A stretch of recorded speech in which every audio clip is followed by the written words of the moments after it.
राधे राधे दोस्तों। पुराने समय की बात है। उस समय सभी जगह हाथी, घोड़े, ऊंट आदि पर आना जाना होता था। रथ और बैलगाड़ियों की भरमार थी।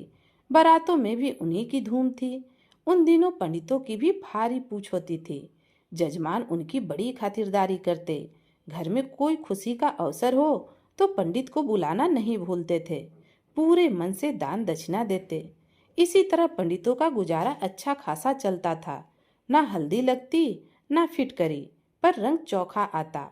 उन्हीं दिनों एक गांव में पंडिताई का काम करने वाले एक पंडित भी अपने 4 बच्चों और पत्नी के साथ रहते थे। पंडित बड़े ही भोले भाले, संत जैसे ब्राह्मण थे। सरस्वती तो उनके पास थी, पर लक्ष्मी उनके पास नहीं थी। एक बार उनके घर में भारी तंगी आ गई। रोटियों के लाले पड़ गए। पंडित की पत्नी ने अपने हथियार चलाने शुरू कर दिए। वह पंडित के पीछे ही पड़ गई। उसने उसकी ताकत याद दिलाई। पंडिताइन ने पंडित से कहा, तुम जो काम करते हो वही काम मेरे बाप ने किया था और अब मेरे भाई भी कर रहे हैं। हमारे घर में तो किसी चीज की कमी नहीं रही।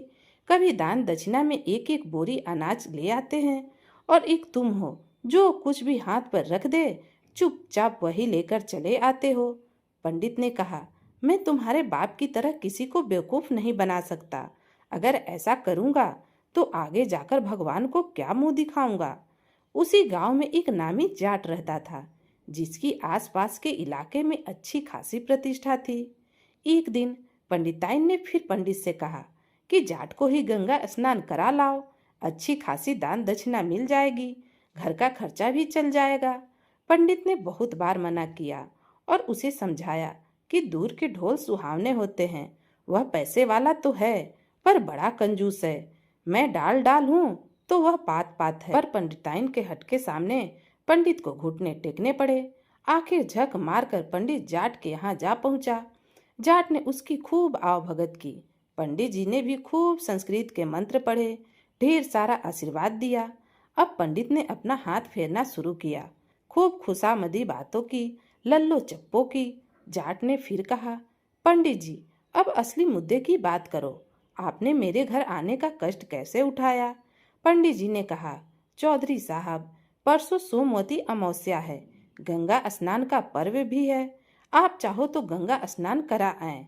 जाट पंडित की बात सुनकर प्रसन्न हो गया और बोला, पंडित जी आपने बड़ी कृपा की है मुझ पर, खूब याद दिलाया। गंगा स्नान का फल तो जरूर लेना चाहिए। फिर सोमवती अमावस्या का पर्व, एक पंथ दो काज हो जाएंगे। पर्व का पर्व और सैर की सैर। लेकिन पंडित जी यह बताओ कि किस वाहन से चलोगे। पंडित जी तो थे भोले भाले और हाँ में हाँ मिलाने वाले। बोले, जिसमें आप राजी हो उसी में हम राजी हैं।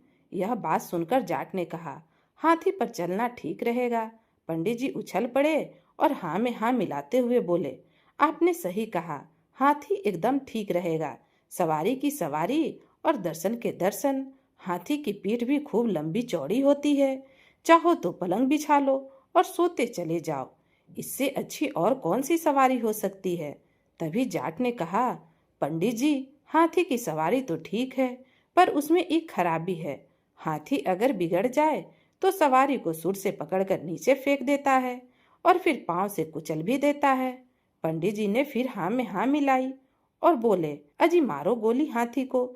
ऐसी सवारी का क्या काम। कालू बिलाव जैसा उसे खिलाने के लिए मनभर खाना कहाँ से लाया जाएगा। फिर जाट बोला, ऊँट ठीक रहेगा। पंडित जी ने फिर हाँ में हाँ मिलाई, तारीफ के पुल बांध दिए। वाह चौधरी साहब, आपने तो मेरे मन की बात कह दी। ऊँट रेगिस्तान का जहाज, ऊपर बैठो तो चारों तरफ के नज़ारे देखते चले जाओ। खर्चा कुछ भी नहीं। ऊँट तो कटीली झाड़ियाँ खाकर भी सब्र कर लेता है। जाट ने लंबी सांस छोड़ी और फिर बोला, पंडित जी जब यह पागल हो जाए तो मारे बिना छोड़ेगा नहीं। पंडित जी ने फिर पैतरा बदला और बोले, आपने सच कहा, ऊँट भी कोई सवारी है। लंबा डील डॉल, पीठ पर बैठना ही दूभर हो जाए। छोड़ो ऊँट को। फिर जाट बोला, अच्छा तो यह बताओ, पंडित जी रथ ले चले क्या। पंडित जी ने फिर कहा, हाँ चौधरी साहब, यह बात आपने अच्छी सोची है।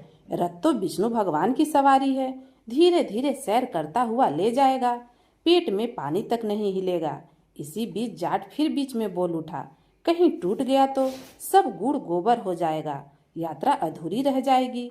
पंडित ने फिर नहले पे दहला मारा, ज्ञान की पूरी पिटारी खोल डाली और कहा, बैलों को कहाँ बांध, कहाँ दाना पानी का इंतजाम करेंगे। इस तरह जाट सवारियों के बारे में सुझा रहे पंडित जी की हाँ में हाँ मिलाता रहा और बात बनती रही और बिगड़ती भी रही। आखिर में जाट जी पद यात्रा पर आ गए। इसके लिए पंडित जी का रोम रोम राजी हो गया। पंडित जी ने पद यात्रा का महत्व सबसे अधिक बताया। पांव चलने से तन भी ठीक रहता है और मन भी स्वस्थ रहता है। धर्म का धर्म और कर्म का कर्म हो जाएगा। गंगा स्नान का पूरा लाभ उठा लेंगे। यह सुनकर जाट अब ठंडा पड़ गया और बोला, पंडित जी पैदल चलेंगे तो थक जाएंगे, पूरा बदन टूट जाएगा, शरीर को ऐसा दंड देने से क्या फायदा। हमारे बड़े बुजुर्गों ने कहा है कि घर में स्नान कर लिया जाए तो अच्छा रहता है। आप भी तो कहते हैं, मन चंगा तो कठौती में गंगा। यह सुनकर पंडित जी सन रह गए। वे फिर कुछ नहीं बोले और वहां से घर की ओर हो लिए। घर पहुंचे तो पंडिताइन ने पूछा, क्या जाट गंगा स्नान करने को राजी हुआ।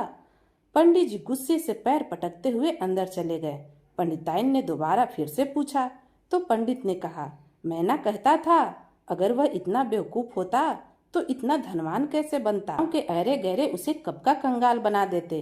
कम बकत इतना चालाक है कि साफ साफ मना भी नहीं किया और गंगा स्नान चलने को भी तैयार नहीं हुआ। दोस्तों, यह कहानी यहीं समाप्त होती है। अगर आपको कहानी पसंद आई तो प्लीज़ लाइक और शेयर कीजिएगा। और अगर आप मेरे चैनल पर नए हैं तो ऐसी नई नई कहानियाँ सुनने के लिए चैनल को सब्सक्राइब भी कीजिएगा। तो फिर मिलती हूँ एक नई कहानी के साथ।